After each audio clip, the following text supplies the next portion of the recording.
Sir, go pala ko. No, ano lang yung decision lang to designate Coach Ellie Tenor as playing coach. Paano po naging decision niyo po with regards to that? Thank you. Yeah, as you well know, LA actually has, I don't know if you're aware, actually LA has a live contract. There's a live contract with Barangay Ginebra at the end of the year. So he still has, if I'm not mistaken, the entire year as a player. No? Mahirap naman kung coach namin siya tapos player siya ng Ginebra. Mahirapan kami nun. Diba? So, we had to so, but you know, it's such an advantage.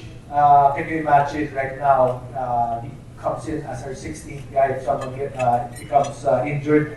Malay nyo, diba? Malay natin. We're gonna need a guy like LA in the playoffs. You've seen what he's done in the playoffs.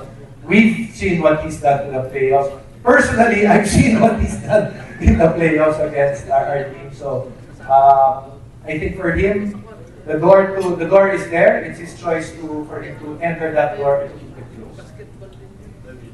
At yung media day, dumating sila. Sabi ko, saan ka galing? Nag-practice. Tinanong kay Paul Lee, Paul, pwede pa ba mong practice to si Ali? O, pwede pa siya maglaro? Yun ang sabi nila, di ba? O, nahihiya lang siya kasi coach niya. Nagpa-practice na siya. He's starting to get shape. Pero paano ba nakapunta si LA? Like, kasi di ba, yun nga yung rights niya sa Ginebra, no? So, automatically tayo naging coach siya. Nasa yung rights niya, nasa Magnolia na. No, it went through the proper process.